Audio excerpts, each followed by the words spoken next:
বেশ, আমি শুরু করি। হ্যাঁ সামন্তক দা, প্লিজ। ওকে, সবাইকে স্বাগত জানাই এই 2 দিন বা 2 সন্ধ্যা ব্যাপী অনুষ্ঠানে। On behalf of the School of Cultural Texts and Records, it gives me great pleasure to invite you all to participate, to listen and learn in these 2 days, 2 evenings of Johodesha, of celebrating and thinking about classical music. আজকে বক্তা doctor Rajeshwari Ganguly Banerjee, এবং তিনি বলবেন Patronage of North Indian Classical Music in the Last Days of Colonial Calcutta, Reflections in Print, Media and Anecdotal History. তো আমি আগেই সবার কাছে ক্ষমা প্রার্থী, কারণ গতকাল থেকে এই বজ্রাঘাতের জন্য আমার ইন্টারনেট কিরকম একটা গন্ডগোল হয়ে গেছে। কিছুক্ষণ ধরে আমি ওই হটস্পট করে আপনাদের সামনে আসতে পেরেছি, তবে সেটা আপনাদের সৌভাগ্য যে আমি দ্রুত অদৃশ্য হয়ে যাব। আমি আহ্বান জানাচ্ছি অধ্যাপক শান্তনু মাঝিকে আজকের এই অনুষ্ঠান পরিচালনা করার জন্য। Shantanu, all years. Thank you, Samantok Da. And I will join Samantok Da in confirming that it is a moment of great pleasure for the Archive of North Indian Classical Music, wherein we have been able to arrange for a special lecture series on new research in music studies. And as our friends would remember, approximately around this time last year, we had been able to come upon with a live interview with Sarodya Pandit Anindo Banerjee. And this time we are back with budding scholars who, to our great privilege and pleasure, will be disseminating their research in the course of music studies. Before I may move forward to introduce the speaker for this evening,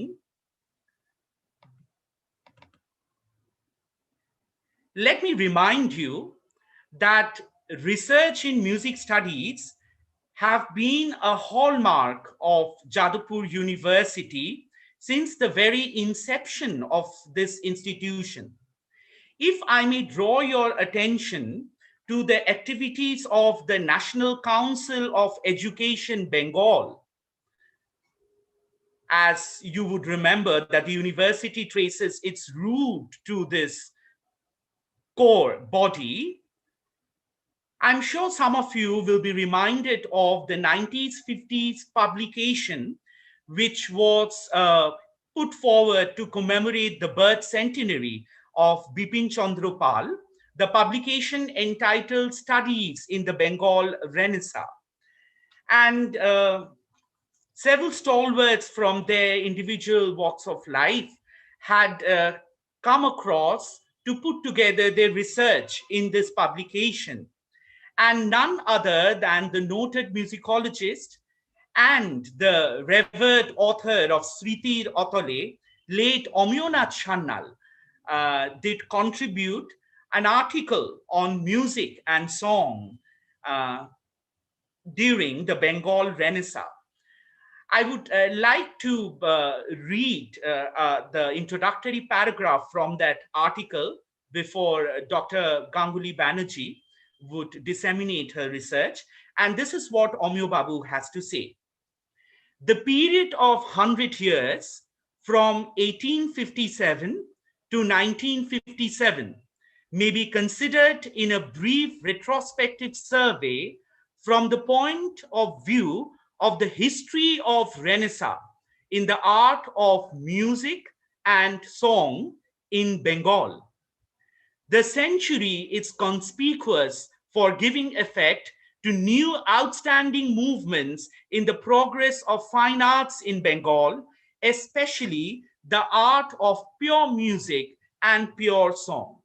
And Omyo Babu then goes on to speak at length about luminaries like Radha Mohan Sen, Dasharathy Rai, Gopal Ure, Sridhar Kathok, Ustad Badal Kha, Aghor Chakraborty Mahashoy, Lalchand Boral Mahashoy, Khetramohan Goswami Mahashoy, Shaurindra Mohan Thakur Mahashoy, Kalimohan Banerjee Mahashoy, among several others for sure.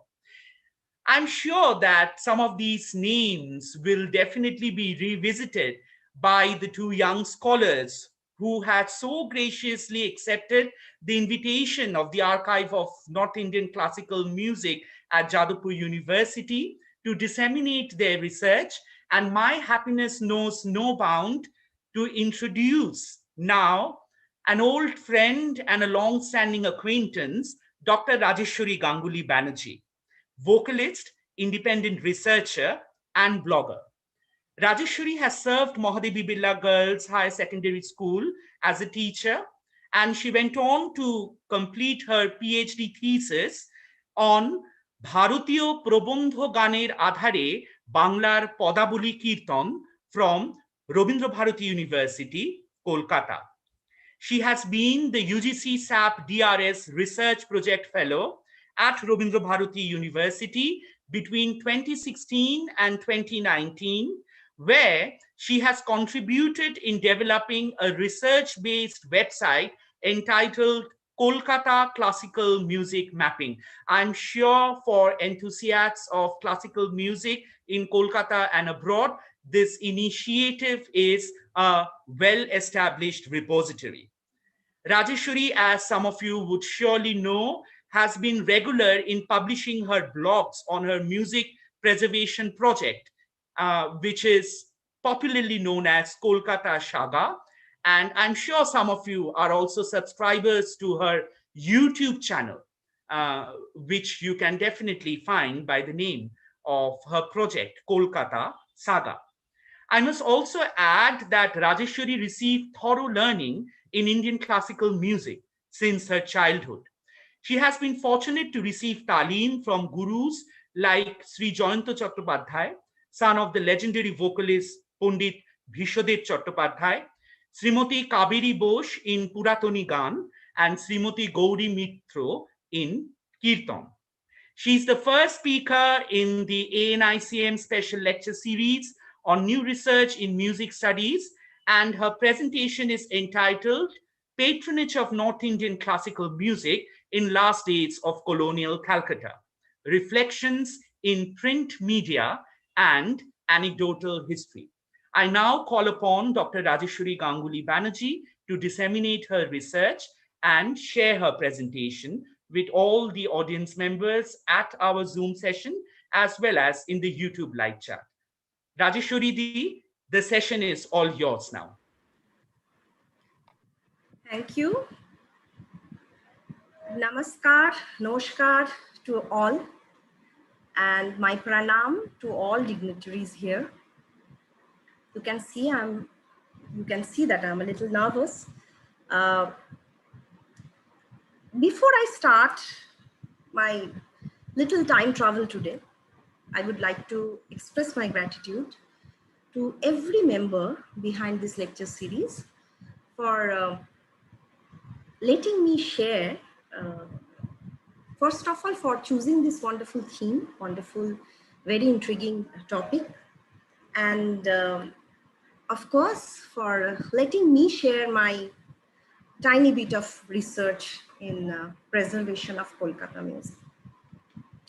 As Professor Maji has already said, that Indian Classical Music Mapping project, in 2016, I joined that project, that UGC SAP DRS project at Rabindra Bharati University as the project fellow. And under the admirable supervision of Professor Sanjay Bandyopadhyay, Pandit Sanjay Bandyopadhyay, we used to collect oral histories of Indian classical music of Kolkata from the listeners, from the performers, from the patrons, from the music critics, from the instrument makers and music conference organizers and many more. Along with that, in that same project, I was blessed to be assigned with another very, I think, a very interesting work, which is I used to find the Indian classical content from the Amrito Bajar Potrika archive. It was a digitized archive, digitized by British Library, and the publications were from 1870 to 1950. Today I would like to present my little presentation on not actually the patronage will definitely come, but mostly on the patrons of North Indian classical music in last days of colonial Calcutta. Reflections in print media and anecdotal history. So in late 19th century, the Tagore family of Pathuria Ghata almost used to be, synonymous with Indian classical, the patronage of Indian classical music. The legends of this royal brother duo, Maharaja Jyotindra Mohan Tagore and Maharaja Shorindra Mohan Tagore, you can find it everywhere in the print media, especially in Amrito Bajar Potrika, which I came across. So we also know that Sir Shorindra Mohan Tagore was a musicologist of what stature.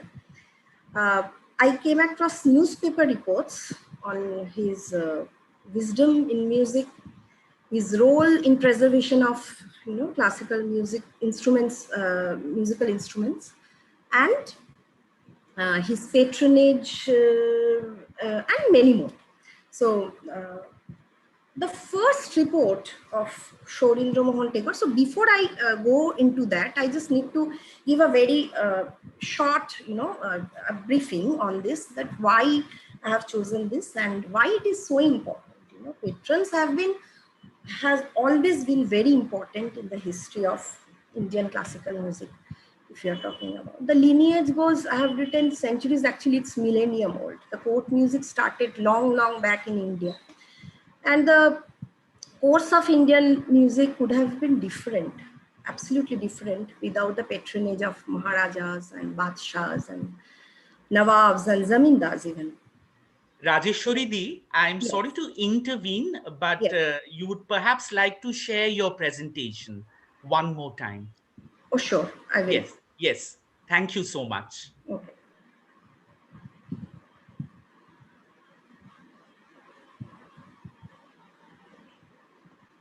I think it's visible properly at this moment, right? Yes, it is visible now. Yes, and you have kindly also made it full screen.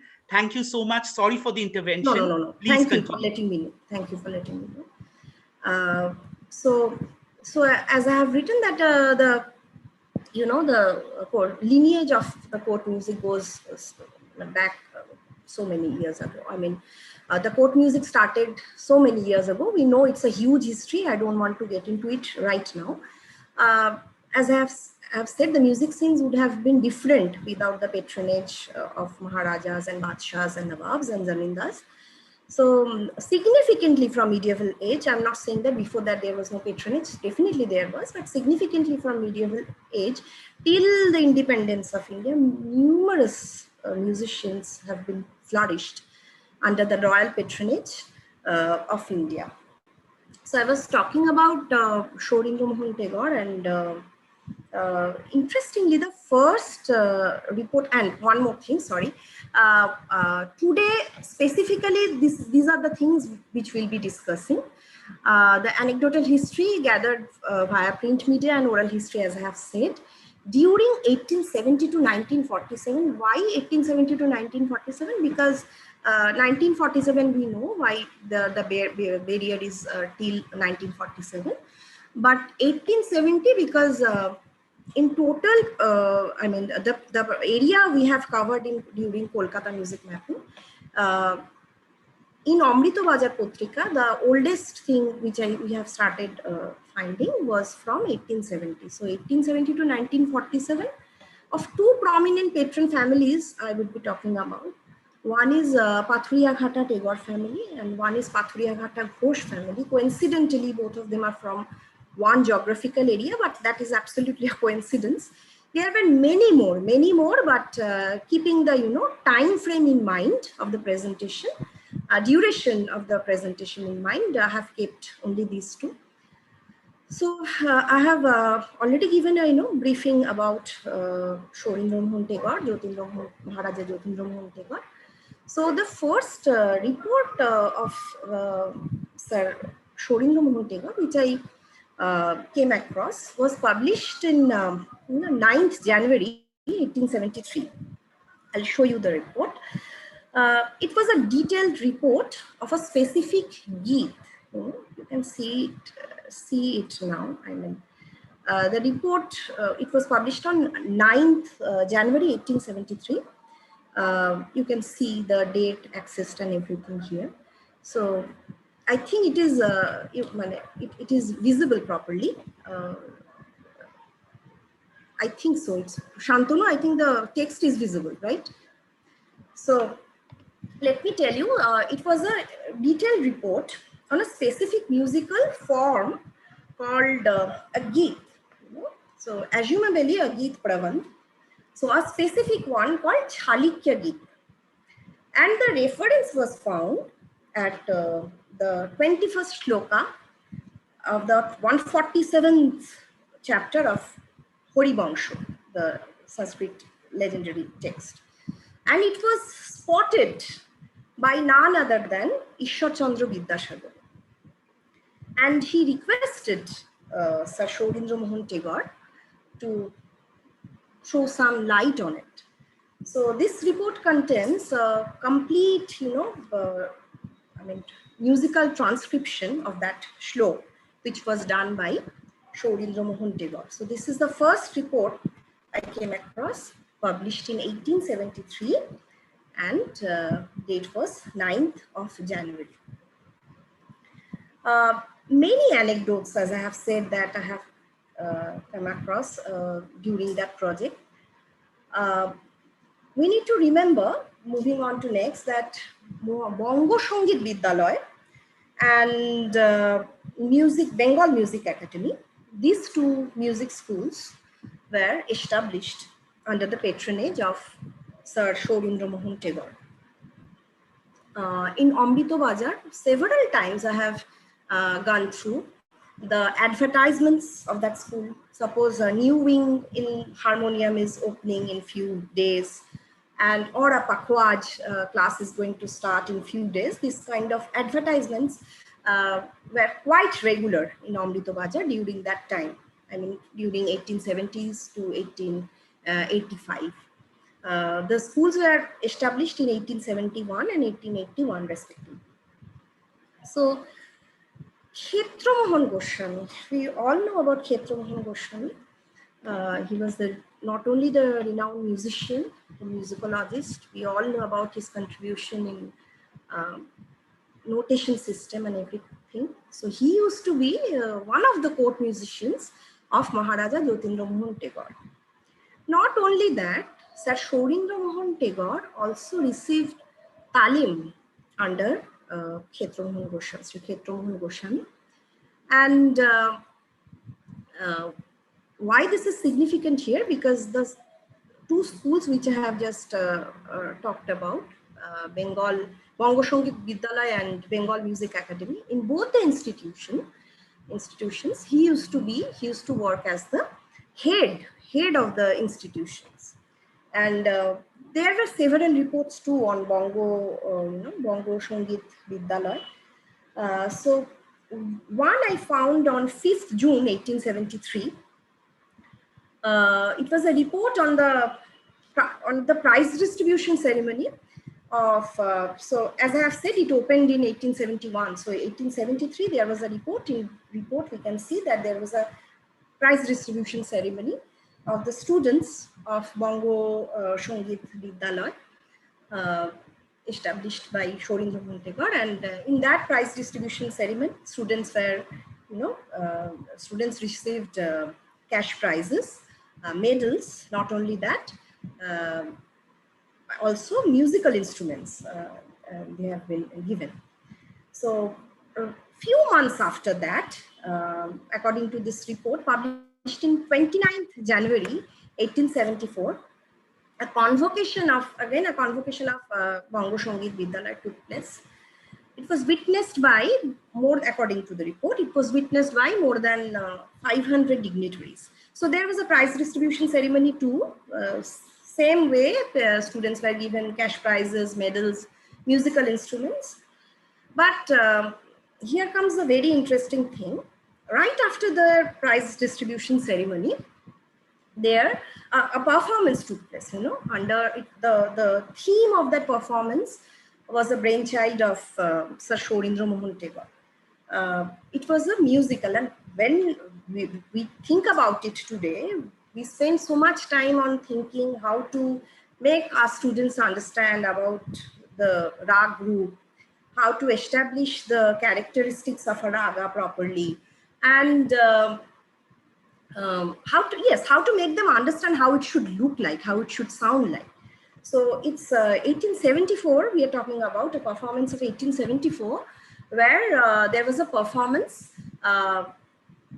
it was a sort of a musical, where, according to the report, 6 enactment of 6 ragas took place by the students. Of course, under the supervision of Sir Shorindra Mohan Tagore, excuse me, Sri Kshetra Mohan Goswami and other dignitaries. But enactment of 6 ragas took place, like Basant was mentioned there, maybe some other ragas like Malhar or Sarang. This is the way they performed it, which I found really intriguing. Moving on, the story I would like to bring in now, it's not a, anecdotal, it's not from my print media research, our print media research, but it's from an anecdote which I received from none other than Sri Rontidev Moitro. We all know Sri Rontidev Moitro, the music connoisseur and the legendary record collectors. So he heard this story from none other than Songitacharya Sottokinkor Bandopadhyay. So we probably know that Songitacharya Sottokinkor Bandopadhyay and Ustad Aftabe Mausiki, Ustad Fayaz Khan, once used to be the court musicians at the Tagores of Pathuria Ghat. Pradut Kumar Tagore was there as the head of the family, head of Pathuria Ghata Tagore family at that time. So there was a concert, okay? There was a house concert, a Baithaki, in honor of the Maharaja of Gwalior and His Excellency, the Nizam. So the performance started, and according to the protocol, all the royal members, like Maharajas and the royal family members, they were all sitting on a couch, on more than one couches. So they were sitting on an elevated position, they were sitting on the couch, and the artists were supposed to sit on the ground and supposed to perform. So this is how Fayaz Khan Sahab performed. It actually did not occur because this is the way it used to happen those days, right? They have been to so many courts of so many Maharajas, so they were quite used to it. So he performed. So after his performance, Sangitacharya Sottokinkor Bandopadhyay was supposed to perform next. But he simply refused to sing. He said, I won't sing in this manner because I'm a worshipper of Mother Saraswati, Ma Saraswati, and I can't sit with my Tanpura near to their feet, any mortal's feet. I can bring my Ma Saraswati down there. Therefore, I'll not be singing in this sitting arrangement, with this sitting arrangement. So the thing I would like to point out here that this story could have ended here. Like we see, the court musician could have left the court, or the Maharajas or Rajas could have left, or even the Maharaja could have banished their court musician at that time. But nothing sort of that happened that night. Yes, there were some confrontations, some altercation, but after a few minutes or a few times, another a makeshift arrangement was done. Another sofa, another couch was brought, and the artist sat on the couch and they performed. Now, don't ask me. I know you all understand how much uncomfortable it must have been for all the musicians, especially I can think of the pakhwaj or tabla player, the percussionist, how difficult it must have been to sit on a spring couch and sing, but they did it. They performed in that manner. At least their positions were, elevated. I'm not saying that happened for good. I mean, we can see even the photographs, even after this incident took place in 1928 to 29. So even after independence, we have seen photographs where the princely rajas of the princely states are sitting on the elevated position on a chair or something, and the musicians are sitting on the ground and performing. So it did not change forever. It took time, but it at least started from there. So I think I need to move on to the next thing.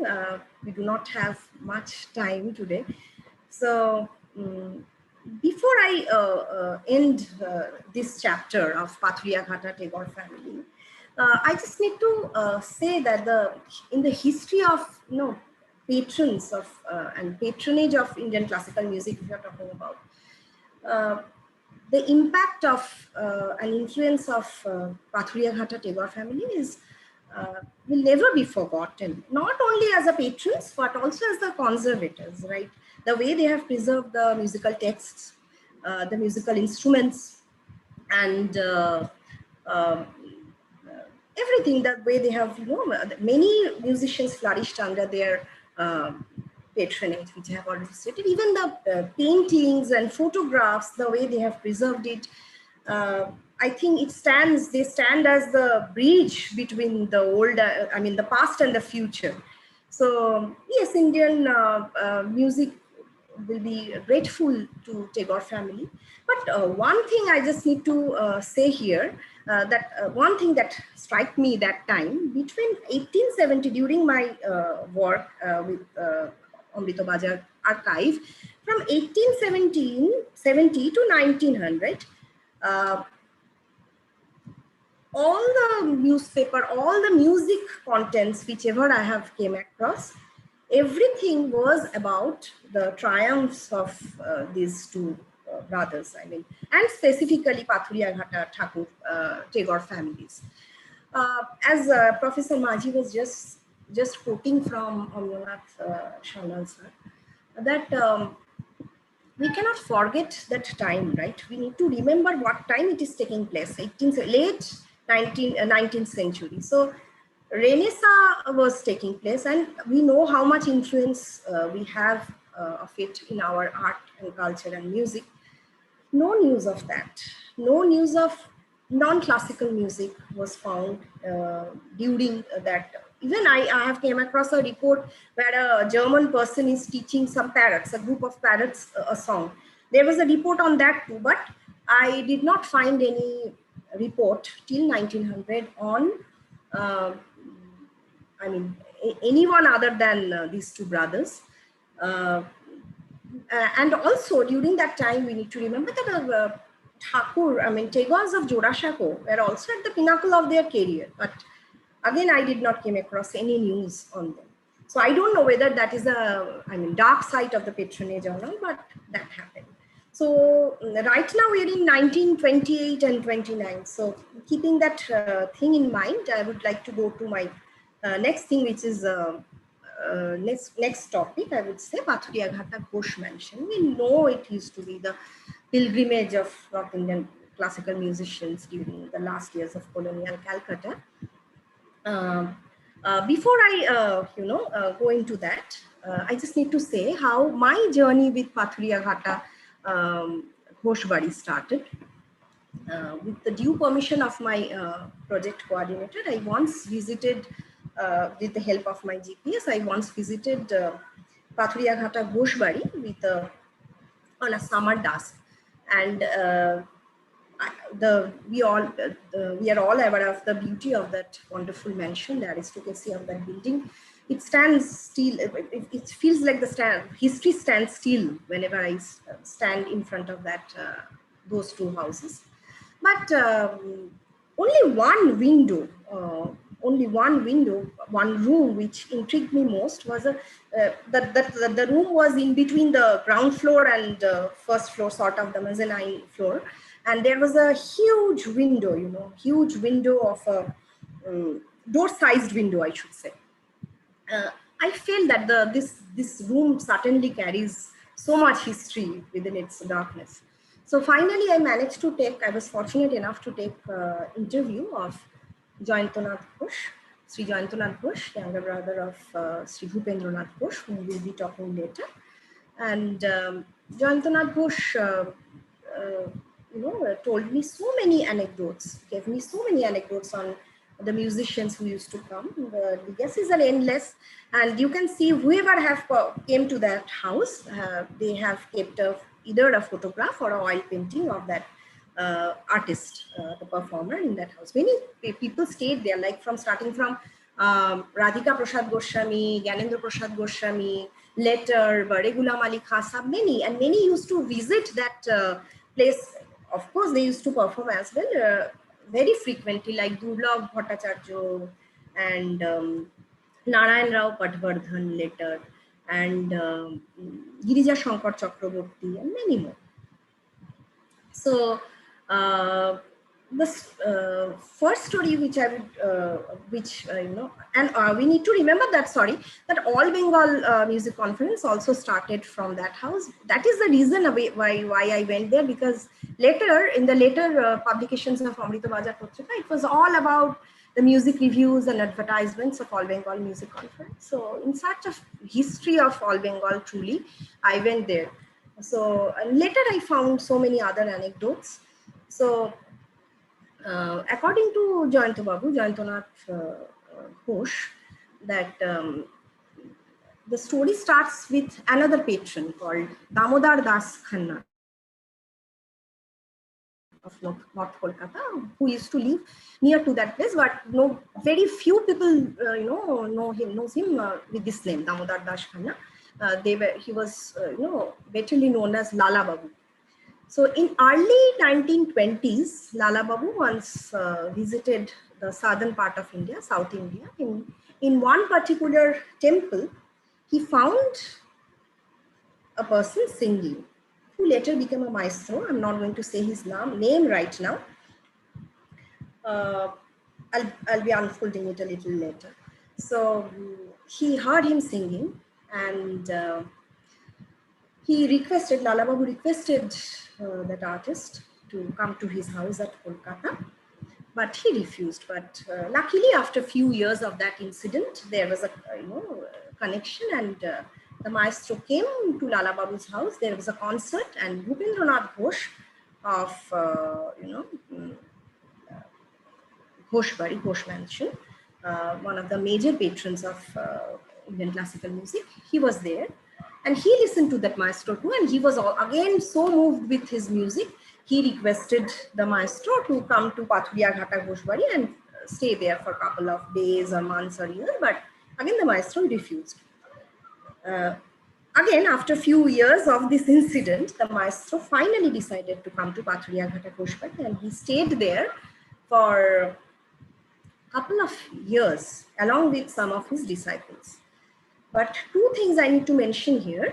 When he was staying there, by that time, the maestro stopped singing in public. He stopped performing.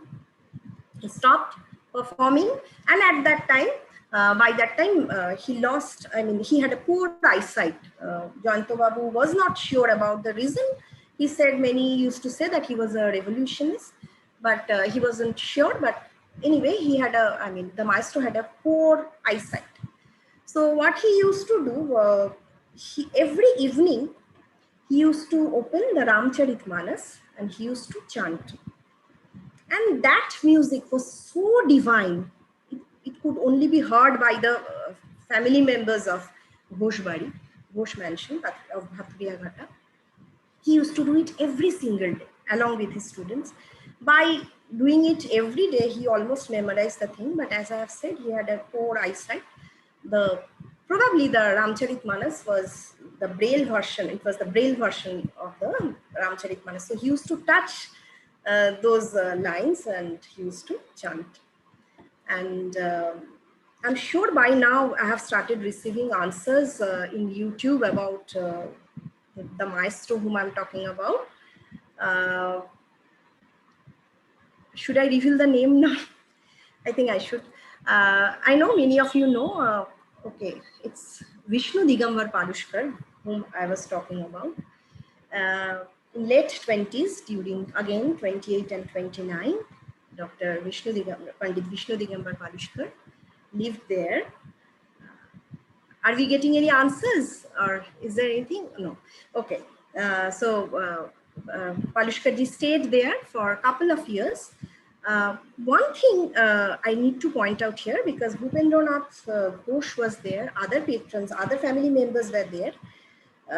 We also need to understand, we always say that the patrons, most of the time we hear stories that patrons used to look down at the musicians, but not so, not always. You know? Bhupendranath Ghosh and other members, they knew that Palushkarji will not be performing again. Many people used to come to him.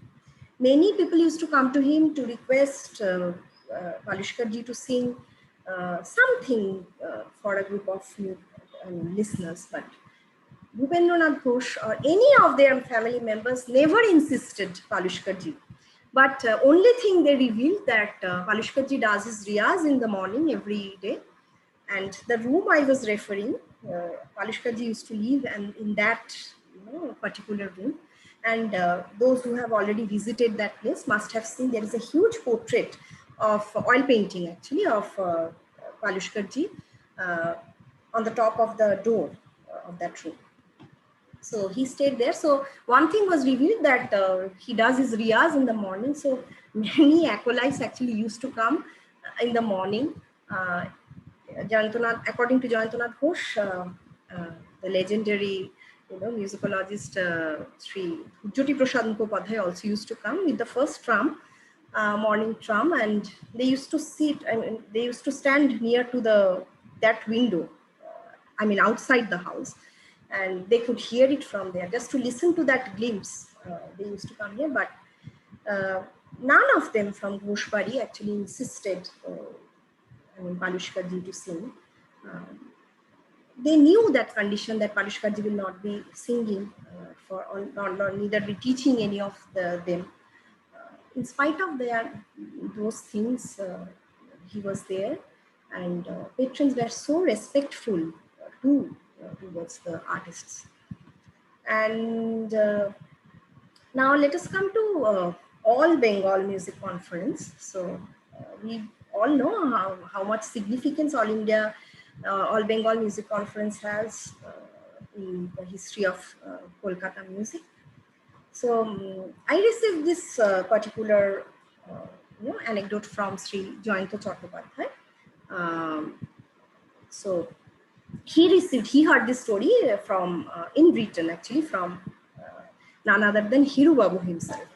So the All Bengal, I'm making it really brief. All Bengal, before All Bengal started, there used to be a conference at, we all know about the Allahabad Sangeet Sammelan, which it used to take place before All Bengal conference at Allahabad, probably from 1931. So in the committee member, there was Dakshina Ranjan Bhattacharya of Allahabad University and Thakur Jaydev Singh. We all know Thakur Jaydev Singh from Kanpur Government College, and there was Noni Motilal, music connoisseur and patron and sitarist, initially from Bow Bazar, and so they were there in the committee. So all of a sudden, people found that people from Kolkata and the entire Bengal found that most of the performers who are performing at Allahabad Sangeet Sammelan and gaining so much popularity, people are willing to listen to these maestros more and more. Most of them are from Bengal. So they had a thought, even the competition which they used to have, all the Bengali people, I mean, all the students from Bengal used to conquer those competitions. They used to secure first or second positions. Like Girija Shankar Chakraborty's disciple at that time, later the legendary singer Jamini Ganguly was there, he ranked there. Like that, so many musicians were there, and so finally they decided that they should have their own conference at Bengal, and this is how it started.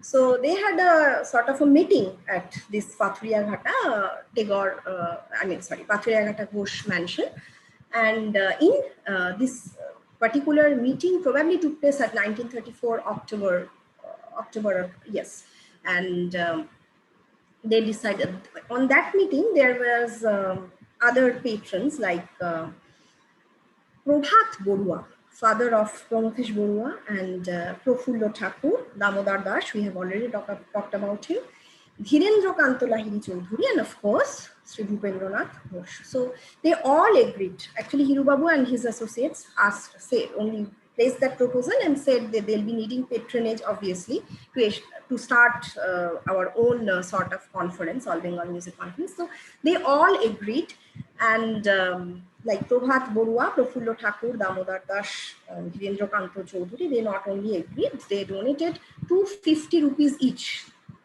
In 1934, they donated 250 rupees each, and Sri Bhupendranath Ghosh of Pathuria Ghata, he donated 500 rupees himself for the fund.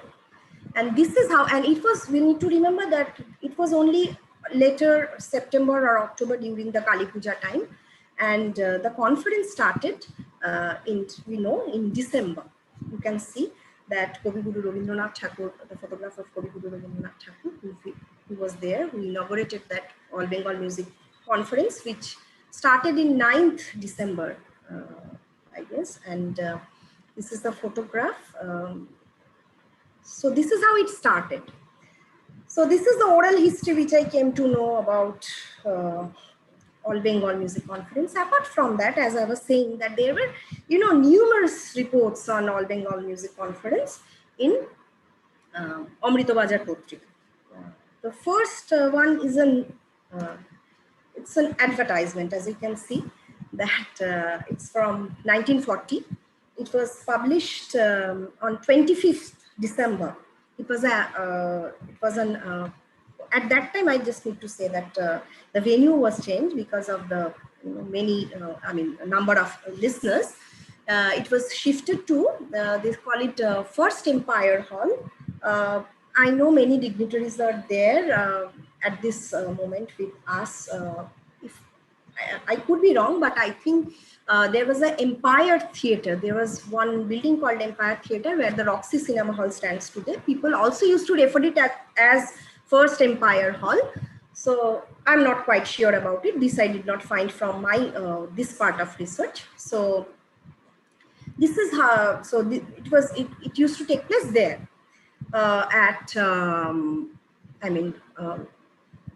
First Empire Hall. So it was an advertisement of that, and we can see the artist lineup there. That I have kept it intact the way it was there. Even the spellings I have kept it intact the way it was found in the newspaper. That Khan Sahib Mustaq Hussain Khan of Rampur State, the famous Khealia, you can see the spelling, who belongs to the Gharwana school of Enayat Hussain of Rampur. And then there was Pandit Omkarnath Thakur, Sangeet Martanda of the school of late Pandit Vishnu Digambar, Khayal and Bhajan.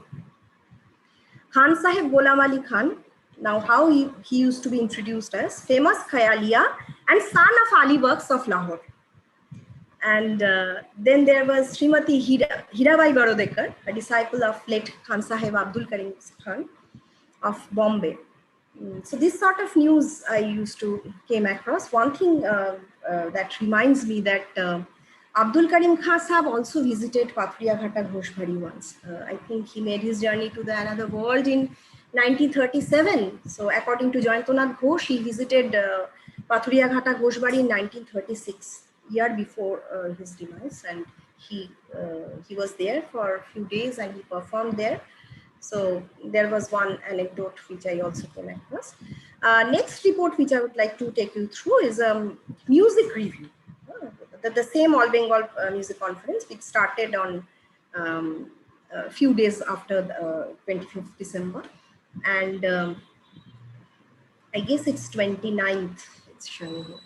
So here you can also see the artist lineup: Ustad Ghulam Ali Khan of Lahore, Khayal; Srimati Hirabai Barodekar of Bombay, Khayal and Thumri; Pandit Omkarnath Thakur of Bombay; Srimati Menaka Bai Shirotkar of Bombay. As you can see, she has performed both in dance and Khayal, and we spend our entire lifetime to master one single genre of music or dance, but he was an artist of that stature who could perform both the art forms so brilliantly that they used to invite her for conferences. So another thing, she was an actor too, and we probably know that her granddaughters, like we know them probably, Namrata Shirotkar and Shilpa Shirotkar, she used to be the maternal or paternal, I'm not sure, grandmother of these two sisters. Master Madan is a name, I'm sure I know sir and everybody is here, so they are aware of it. Look at the name of the state, and Master Madan was a prodigy, we all know.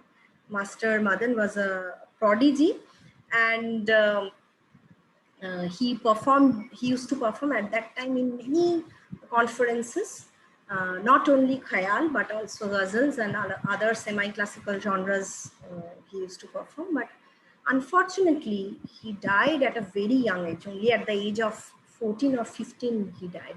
So I also came across this news of Master Madan, which is quite rare to find. So this is how it used to come.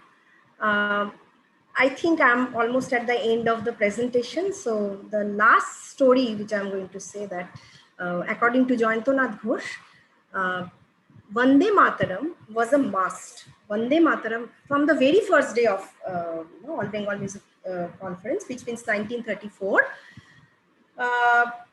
Vande Mataram used to be sung at the inauguration, during the inauguration, and most of the time it used to be performed by Omkarnath Thakur. Those who have, I have only listened to his records, but those who have experience in listening to Omkarnath's Vande Mataram, we all know how it used to be, how soul touching it used to be.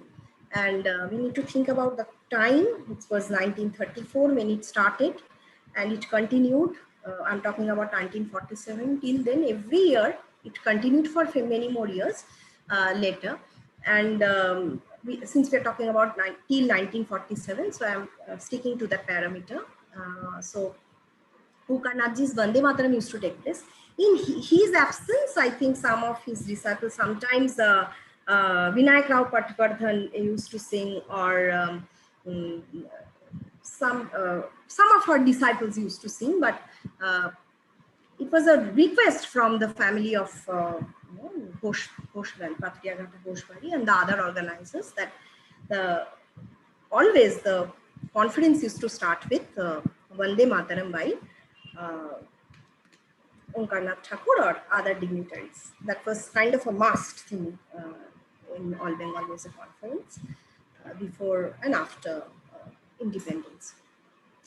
So before I conclude, I just need to say that if the patrons wasn't there, I could only talk about only two patron families, but there were many more, we all know. But if they were not there, then many artists would not have flourished. We all know that.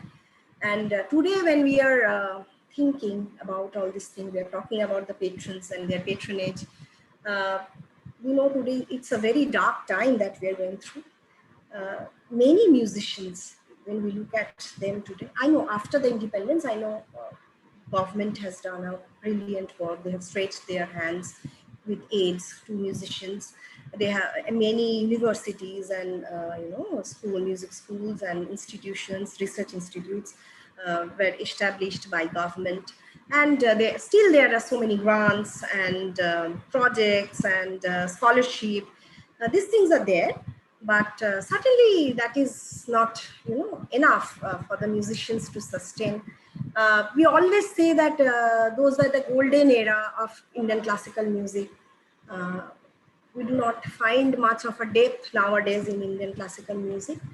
I think it's quite natural because they never had to be, they produced that kind of music because they could delve into that music, with more, concentration and everything. They never had to think of their basic needs. The patrons used to take care of that. Tawais would not have existed if the patrons wasn't there. That's a whole new chapter, and that is not my area, so I'm not getting into that. But for sure, patrons were a huge part in that history too. So it's better not to blame the present musicians and their music. The time is different. Everything changed after independence. Within 1.5 decades of independence, there were no court music existed, and even musicians have said that they had to change the playing style, their presentation skill, and everything. They had to shorten their alap. Because these patrons, they were not only, they were enlightened enough, they were educated enough to appreciate that art. That's why we used to, it was for a class, so that is another perspective. That's why we used to call it classical movement. People used to have a little, knowledge before listening to this kind of music. They used to put that kind of effort. And patrons, of course, they could spend their money. They had enough money, but they could spend it in some other way with their some of their filthy habits, but they did not. They stretched their hand. They always respected their court musicians.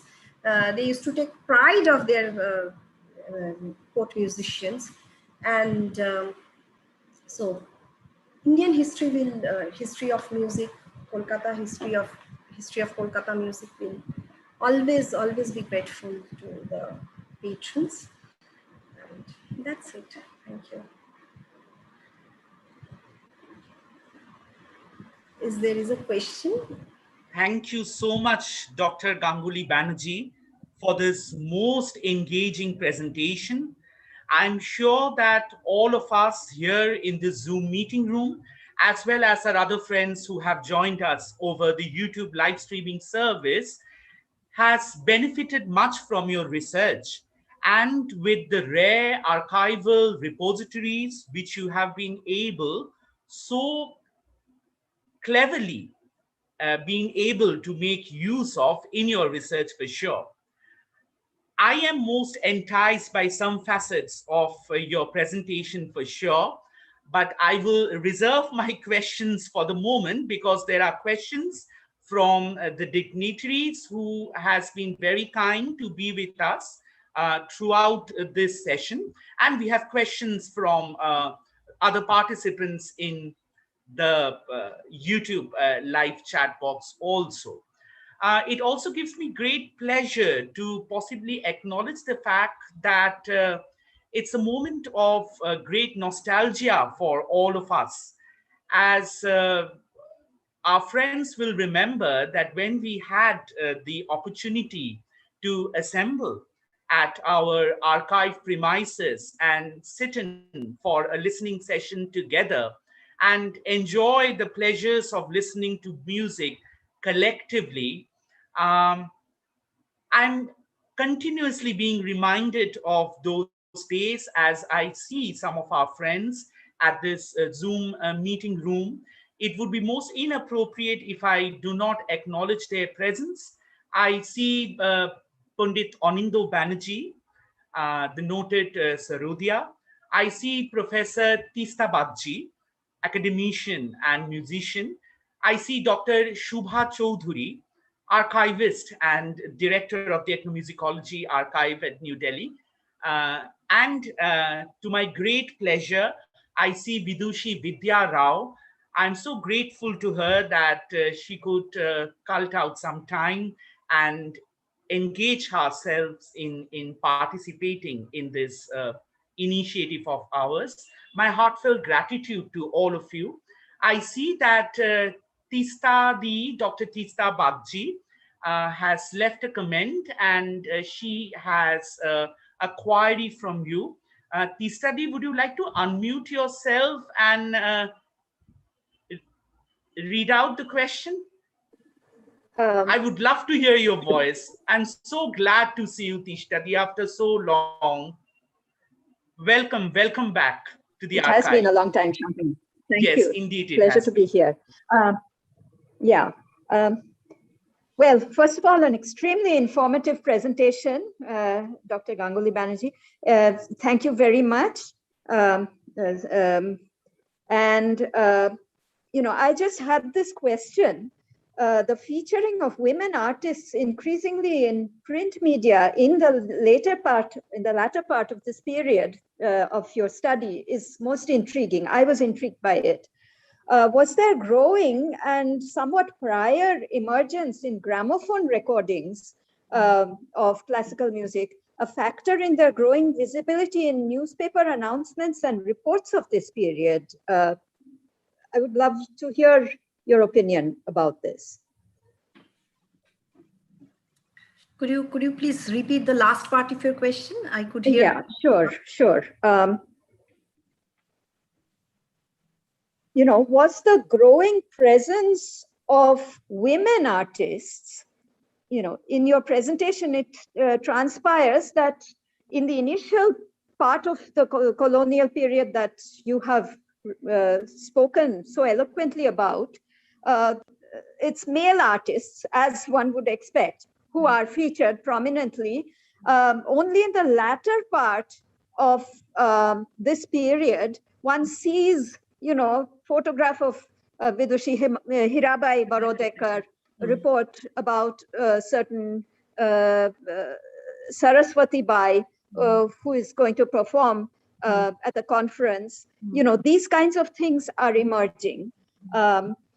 Was the growing presence and somewhat prior presence of women performers, classical music performers in gramophone recordings a factor in their growing visibility in newspaper announcements and reports of this period? This is my question to you. I understand. Thank you, first of all, for listening to me so patiently.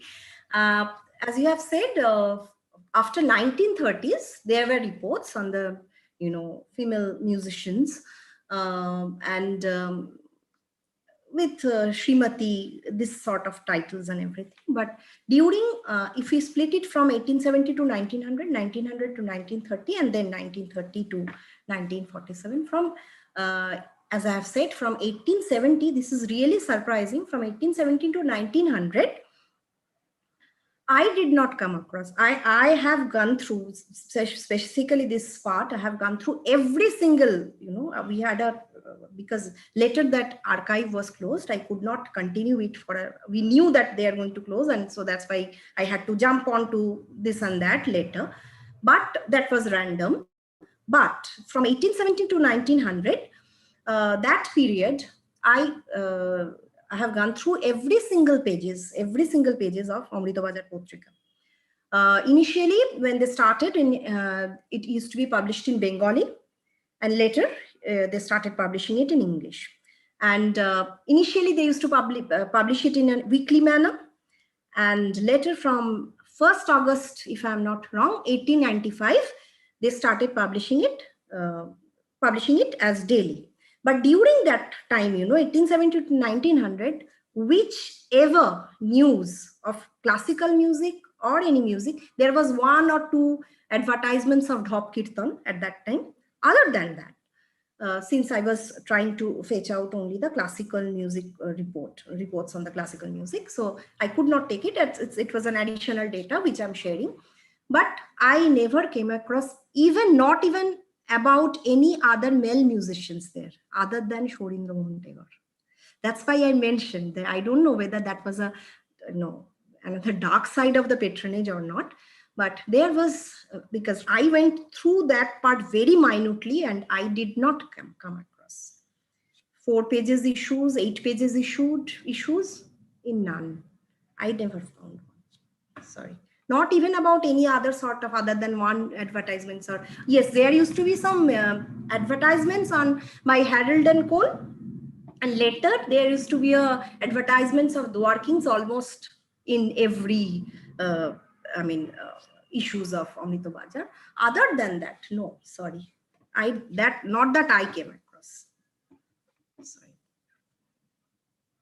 Any other question? Thank you so much for that response, Dr. Ganguly Banerjee. I think it would be most appropriate to bring in one more question, which I believe is related with Tisadi's query. This question has been put forward at YouTube by Shohini Nundi, and this is what the question reads. What was the role of Bengali women public performers in these music conferences? I will repeat the question one more time. What was the role of Bengali women public performers in these music conferences? Thank you, Shohini, for putting up this question. I think I have already stated that part. It's not, I don't think it was only gender biased, but there was some other issues too. Later, obviously, after 25 or 30, I started, receiving reports on them. And from 1900 to 1930, as I've said, my journey was on a random basis. So even though the issues I have been through, I haven't gone through any. Before All Bengal and all the performances on stage, I never gone through. I can tell you that from 1870 to 1900, as I have said, there was no news on any male or female performers other than that family. I mean, the musicians under their patronage and everything. But from 1900 and 1930, the issues I have gone through, I have not found any reports on them, and rest of the reports I have already shared. So. We have one more question from the audience who has been very kind to join us over YouTube. This is from a dear friend and an old culprit, Sreyoshi Dostidar. And Sreyoshi asks, what would be a typical house concert ambience? Would you kindly share any anecdotes if possible? I'll be needing 24 hours more.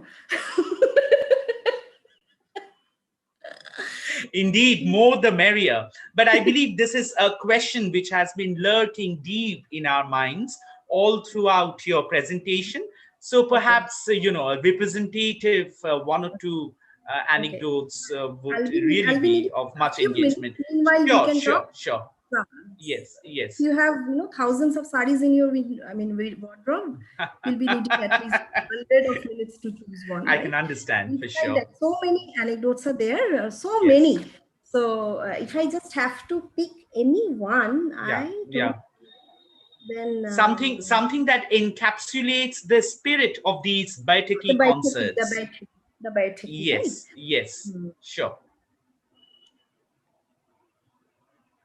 So,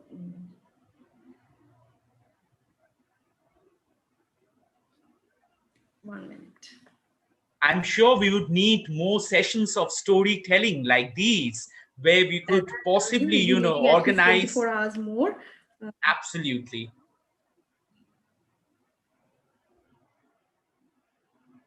But let us not bereave our audience of a sample or two.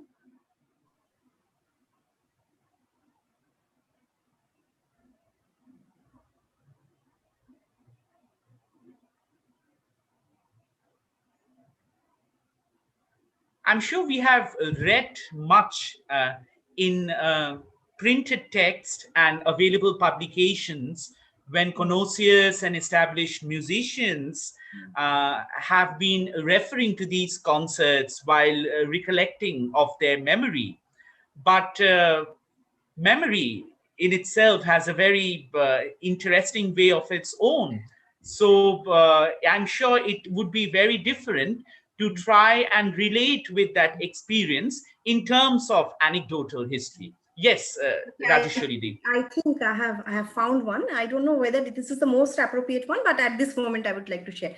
Okay, so this one took place in 1960s. Pardon me, because I'm crossing 1947, but obviously. So it was a house concert by Thaki at Chatubabu Latubabu's place. We all know that place very well. And this anecdote was again given by Sri Jayanta Chattopadhyay, and it is about Vishwadev Chattopadhyay. So once there was one such concert where Sangeetacharya Vishwadev Chattopadhyay was performing, doing his recital. And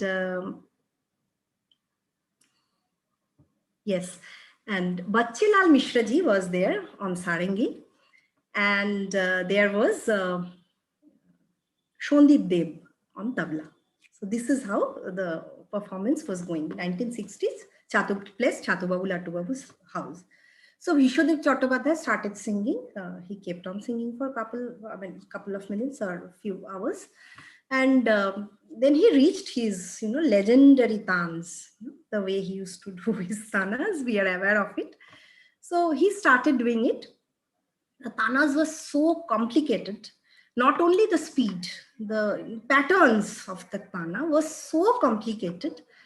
After few avartanas or something, many avartanas rather, he found that there is no sound of the sarangi from his side. So he realized, and he looked at Sri Bachchelal Mishraji, and he asked what happened. He saw that he kept his sarangi inside the sarangi case, and the case was shut, and he kept it because he knew that what to play. Then he understood what Vishwadev Chattopadhyay understood what exactly is happening, and then he asked him to join back again, and they continued their music. The tana was, you can imagine, on the stage he just kept his instrument inside the case, and he was sitting like that.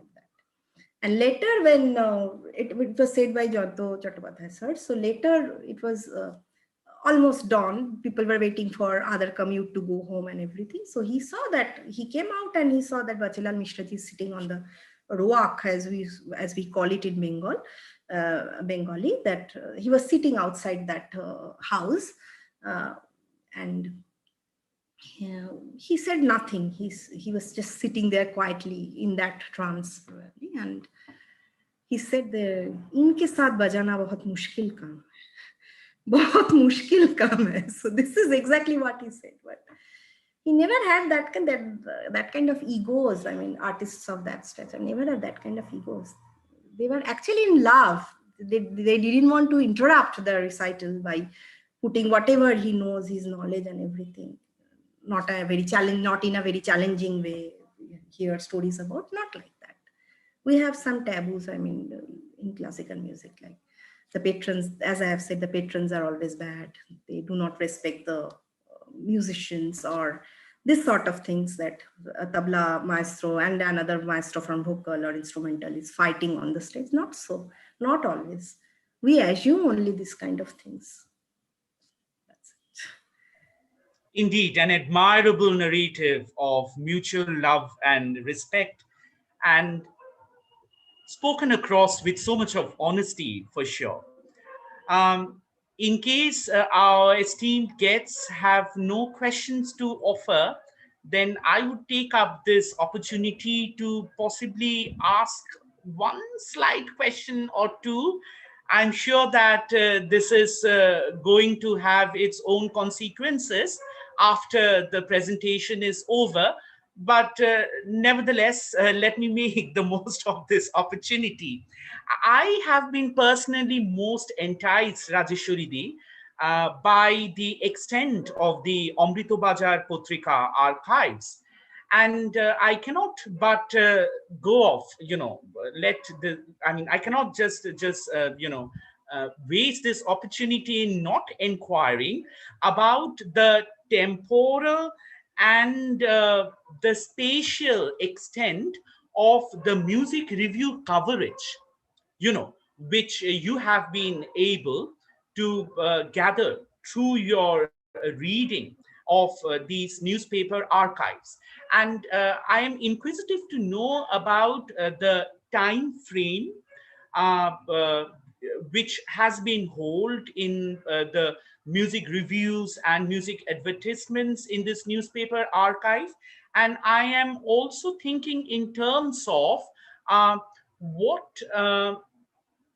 type and amount of space was designated for publication of news related with music and music concerts. Like in case of stellar performances, or in case of notable historic events like the initiation of the All Bengal Music Conference, so on, so forth, were they ever able to be represented in the newspaper headlines, or were they, separate spaces, as it's the way these days, possibly tucked away from the general line of news, tipped at a corner when music reviews and newspaper reporting about music concerts were concerned? If you may kindly illuminate. Thank you, Professor Maji, for asking me this very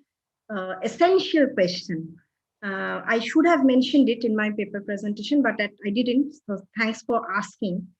I cannot give you the exact date, but I can give you the chronology. First thing is, no, it never made an headline, never. It was never there on the first page, okay? And initially, it used to be published, as I have said, it used to be a 4 pages publication. At that time, initially it used to be published in page number 3. Then it used to be published on the page number 4 on the rightmost corner, though it used to be a, detailed reporting. I'm not saying that they used to spend only few, they used to spend more words as compared to today's music criticism. But yes, 4th page on the right, second last row from on the right, something like that. And then when they started publishing in 12 pages, and then later 8 pages and 12 pages, it stuck in page 8. So it was once a page 3 news, you can say that. Absolutely, absolutely so. I'm sure, across your presentation, you have been able to take us through a journey that crosses across several barriers and also several time frames, from a source of patronage, where we look at the music of the darbars, to the salon and the concert hall. And I believe, though it may have been beyond the purview of your accepted time frame, one could not unmistakably ignore the introduction, advent, and gaining popularity of the gramophone industry in India during this time period, especially in the first half of the 20th century. How far do you think the effect of the gramophone industry did affect the patronage or the types of patronage which you have been able to so brilliantly elucidate in your presentation? And have you been able to locate any such instances in the archives that you have been engaged with, where a mention of the influence of the gramophone, let's say in concert music recitals, or in way the performers were possibly shaping what they would like to perform and what they would not like to perform on stage, in terms of selection of particular bandishes or particular rags, raginis that would have been affected by their acceptance and, you know, gaining popularity in the gramophone era?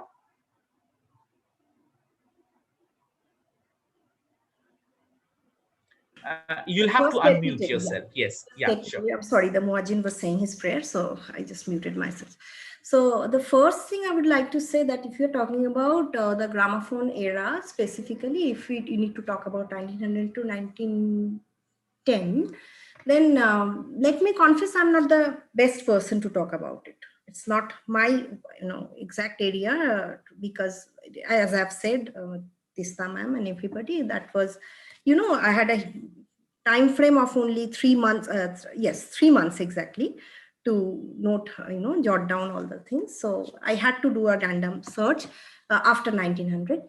So one thing which I came across were the advertisements. But that was later, after 1920 and after 1920s, I started seeing the records of, Bengali records and other records. Since it was an additional data, I chew my nails now. Why didn't I note it down? But I did not have that much time because I was only noting down about, how much, pressure is there if your time is limited. You don't know what to pick, what not to pick, and you feel like picking up everything, but So I have seen the advertisements of records that this record is coming, this record is publishing from this and this so-and-so companies with the photographs of the, disc and everything, where everything used to be written. We all know that. So this sort of advertisements I have been through, but nothing much I can say. There is nothing much I can say about it. And what was your next question was actually not, sorry, as I've said, there was a Ajan, so. No, that's perfectly fine. I was thinking in terms of how the gramophone era may have had influence musical styles when performed on the concert stage. Well, we should have another session for it, and we should have a proper resource person for it, because I have said I'm not the one to be, I must not open my, opinion on it, because I do not have that much of data particularly on that part. Nevertheless, personally, I cannot thank you enough to accept the invitation of Archive of North Indian Classical Music at Jadavpur University to try and come up with a presentation in such a short time and gift us with this illuminating evening, which leaves us with so much food of thought. And I also do express my sincere gratitude to all of you who were able to join us, to all our friends, fellow enthusiasts. And we look forward to your active participation in the final day of our lecture series, which is tomorrow at 7 p.m. over YouTube, where our young friend Pramontho Thakur will be disseminating his research on learning from the Ustads, some reflections from 19th century Calcutta. With these words, I join Rajeswary Di in bidding you goodbye. Have a good night and see you again. Thank you. I'm really blessed that you all have given me this chance. And here I would also like to express my gratitude to my project coordinator, Sanjay sir, because he was the one who showed me this path, and I found it so intriguing that I left my job and joined that project and pursued that, still pursuing research on that. And thanks to you all. Thank you so much. Hope to see you soon. Indeed. Good night, everyone.